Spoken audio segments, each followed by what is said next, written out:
हाय दोस्त, मैं पिंटू वर्मा और आज हम बात करने वाले हैं एजुकेशन लोन के बारे में। कई स्टूडेंट क्या होती है कि वो एजुकेशन लोन लेकर के पढ़ना चाहते हैं, बट नॉलेज गैप की वजह से वो एजुकेशन लोन नहीं ले पाते हैं। या कई पेरेंट्स होते हैं अपने बच्चों को हायर एजुकेशन के लिए एजुकेशन लोन लेना चाहते हैं, बट उन्हें नॉलेज नहीं होती कि लोन लेना कैसे है। तो आज हम एक सिंगल वीडियो में पूरा इन्फॉर्मेशन कवर करने वाले हैं कि एजुकेशन लोन आप कैसे लेंगे, क्या क्या डॉक्यूमेंट का रिक्वायरमेंट पड़ने वाली है, कितना रेट ऑफ इंटरेस्ट होता है, कितना तक मिल सकता है, किन किन चीज़ें की रिक्वायरमेंट होती है, मतलब सारा चीज़ हम कवर करने वाले हैं इस वीडियो में। ठीक है, तो वीडियो को लास्ट तक देखिएगा ताकि आपको फुली इन्फॉर्मेशन मिल सके कि एजुकेशन लोन लेने के लिए क्या क्या प्रोसेस होती है।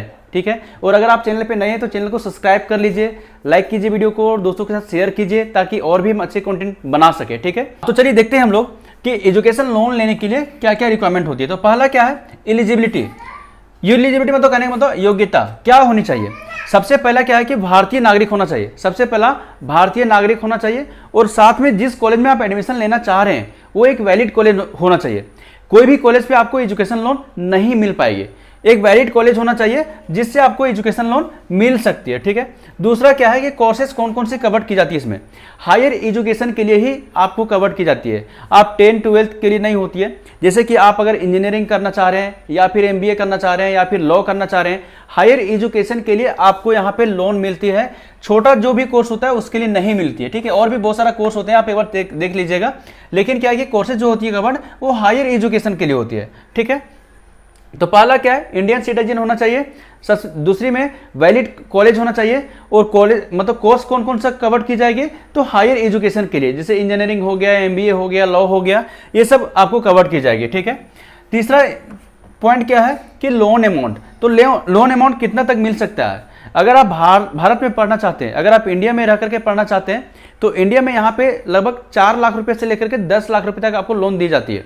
ठीक है, ये डिपेंड करता है कि कौन सा बैंक से आप करवा रहे हैं। ठीक है, नॉमिनल जो होती है लगभग इंडिया में अगर आप पढ़ाई करना चाहते हैं तो 4 से 10 लाख रुपए तक आपको लोन मिल जाएगी। लेकिन अगर अदर आप कंट्री में पढ़ना चाहते हैं, बाहर विदेश में पढ़ना चाहते हैं, तो विदेश में पढ़ने के लिए आपको 20 लाख रुपए से 40 लाख रुपए तक लोन मिल जाती है। ठीक है, डिपेंड करता है वो कौन सा बैंक से आप करवा रहे हैं। मैं बार बार बोल रहा हूं कि आप कौन सा बैंक से करवा रहे हैं उस पर डिपेंड करती है कि आपको लोन कितना मिलेगी। कोई कोई बैंक ऐसी होती है जो 1 करोड़ रुपए तक भी लोन दे देती है एजुकेशन के लिए। 1 करोड़ रुपए तक लोन दे देती है। तो बैंक पे डिपेंड करता है और कॉलेज पे डिपेंड करता है कि कौन सा कॉलेज में आप जाना चाह रहे हैं और कौन सा बैंक से आप लोन अप्रूव करवा रहे हैं। ठीक है, इसके साथ साथ में एक बहुत इंपॉर्टेंट चीज बता रहा हूं मैं, इसके बाद बताऊंगा, अभी नहीं। पहला क्या है, फिर चौथा में क्या है कि एक्सपेंस कवर। भैया लोन तो मिल जाएगी, आपको लोन मिल जाएगी। आपने वो अपना कोर्स भी सिलेक्ट कर लिया कि मेरे को ये पढ़ना है, ये पढ़ना है। अब बात आती है कि कौन कौन सा चीज कवर होती है। लोन अमाउंट में जो होती है ना, लोन अमाउंट सीधा आपके अकाउंट में नहीं होती है। आप जो भी लोन आपका अप्रूव हुआ है 8 लाख, 10 लाख, 20 लाख, 15 जो भी है, वो अमाउंट आपके खाते में नहीं जाती है। क्या होता है कि देखिए, जो होता है आपका ट्यूशन फी हो गया, मतलब कि जो आप वहां पे पढ़ रहे हैं वहां पे हो गया। स्टडी मटेरियल क्या क्या लगने वाली है, हॉस्टल फी होती है, ट्रेवलिंग होती है। तो जो वहां का फी होता है, जो मतलब बैंक से मतलब जो कॉलेज से रिलेटेड होती है, वो सीधा कॉलेज के फंड में जाती है। ठीक है, और जो कुछ बच जाता है जैसे ट्रेवल हो गया, हॉस्टल फी हो गया, स्टडी मटेरियल हो गया, ये सब जो भी पैसा होता है ये आपके खाते में दी जाती है। ठीक है, लेकिन जो कुछ भी पैसा होता है जो बैंक मतलब कि कॉलेज पे डिपेंड करती है, कॉलेज से रिलेटेड होती है, तो वो पैसा आपका अकाउंट में ना जाकर के सीधा आपके कॉलेज के बैंक अकाउंट में जाएगा। ठीक है, पांचवा सबसे इंपॉर्टेंट चीज क्या है कि जो डॉक्यूमेंट रिक्वायरमेंट होती है वो किस चीज की होती है। सबसे इंपॉर्टेंट चीज यही है कि भैया लोन तो सबको लेना चाहता है, लेकिन लोन लेने के लिए कौन कौन सी डॉक्यूमेंट रिक्वायरमेंट पड़ेगी, ये चीज बहुत इंपॉर्टेंट है। तो सबसे पहला क्या है कि आप अगर स्टूडेंट का देखेंगे, जो आप एडमिशन लेना चाह रहे हैं, उस स्टूडेंट का क्या है, आधार कार्ड, पैन कार्ड और फोटो। ठीक है, Aadhaar card, PAN card, photo, साथ में एडमिशन स्लिप। जो भी कॉलेज में आप एडमिशन लेना चाह रहे हैं तो एडमिशन लेटर आता है। ठीक है, तो एडमिशन लेटर चाहिए और साथ में आपका 10th, 12th और ग्रेजुएशन का मार्कशीट। ठीक है, यहां तक खत्म नहीं हुआ है। Aadhaar card, PAN card, photo, admission letter और 10th, 12th ग्रेजुएशन का मार्कशीट। और साथ में ये तो स्टूडेंट का हो गया। अब आ गया पेरेंट्स में। पेरेंट्स के लिए क्या क्या डॉक्यूमेंट का रिक्वायरमेंट पड़ेगा।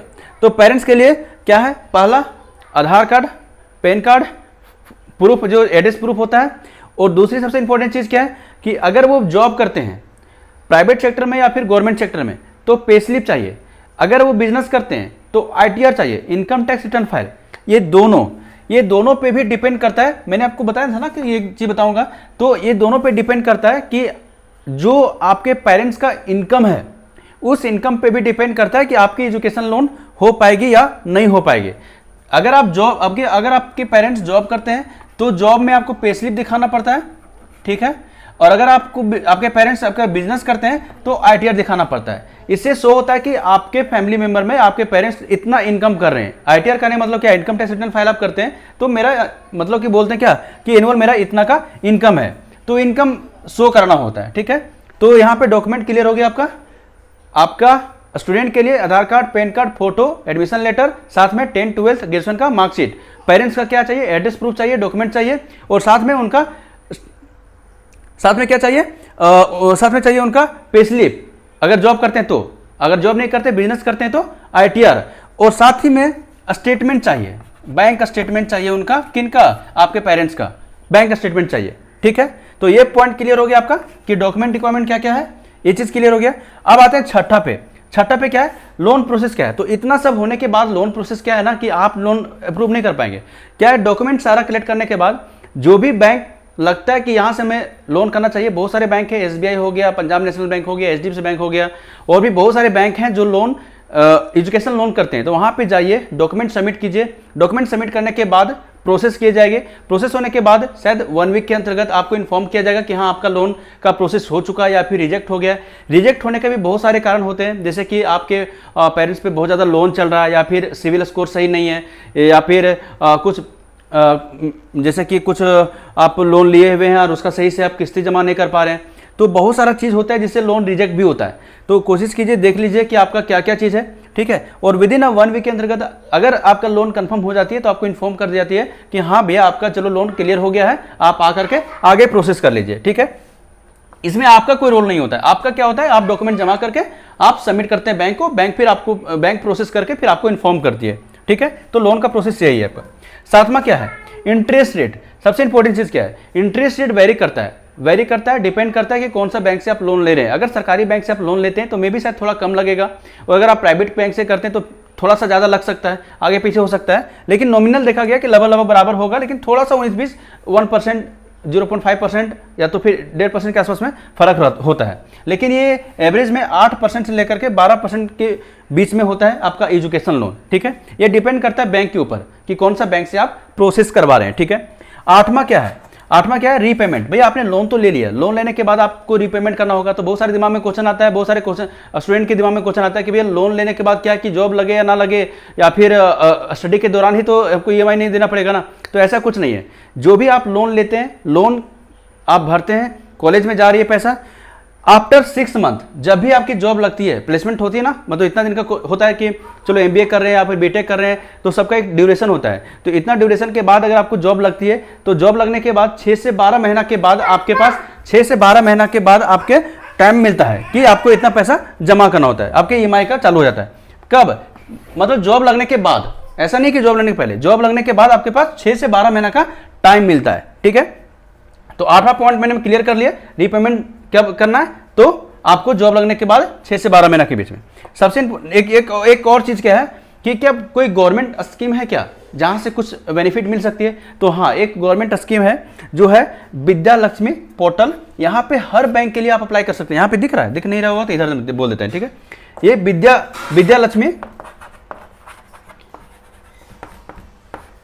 लक्ष्मी पोर्टल, ठीक है। यहाँ पे क्या है कि हर बैंक के लिए आप अप्लाई कर सकते हैं। यहाँ पे वेरियस बैंक होता है, अलग अलग बैंक होती है, आप एक बार चेकआउट कर लीजिएगा।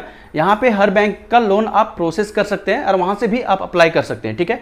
तो आज हम इस वीडियो में सिंपल तरीका से आसान भाषा में समझने की कोशिश की है कि लोन हम लोग कैसे ले सकते हैं, एजुकेशन लोन कैसे ले सकते हैं, लोन नहीं, एजुकेशन लोन कैसे ले सकते हैं, ठीक है। तो आई होप कि आपको क्लियर हो गई होगी कि एजुकेशन लोन लेने के लिए क्या क्या रिक्वायरमेंट होती है, क्या क्या एलिजिबिलिटी होती है, कोर्सेज कौन कौन सी कवर की जाती है, लोन अमाउंट कितना होता है, आपका एक्सपेंस कवर जो होती है वो कौन कौन सी होती है, क्या क्या डॉक्यूमेंट का रिक्वायरमेंट होता है, लोन प्रोसेस क्या है, किस तरह से आपको लेना है, इंटरेस्ट रेट क्या होती है, और रीपेमेंट कैसे करना है, कोई गवर्नमेंट स्कीम। तो ये सारे पॉइंट मैंने कवर किया। तो आई होप कि आपको सारा कुछ क्लियर हो गया होगा लोन के बारे में। अब क्या है कि आपके लिए एक काम क्या है कि अगर आपके कोई सर्किल में या तो फिर आपके फैमिली मेंबर में या फिर फ्रेंड सर्किल में कोई भी एजुकेशन लोन लेना चाहते हैं बट उन्हें प्रॉपर नॉलेज या गाइडेंस नहीं है, तो आप ये वीडियो उनके साथ शेयर कीजिए। अपना फेसबुक में देख रहे हैं तो वहां पे शेयर कीजिए, यूट्यूब में देख रहे हैं तो वहां पे शेयर कीजिए, स्टेटस लगाइए, ताकि और भी लोगों को नॉलेज मिल सके कि एजुकेशन लोन लेकर के अपने करियर में आगे कैसे ग्रोथ कर पाएंगे। ठीक है, चलिए मिलते हैं नेक्स्ट वीडियो में और भी अच्छे कंटेंट के साथ में। तब तक के लिए धन्यवाद।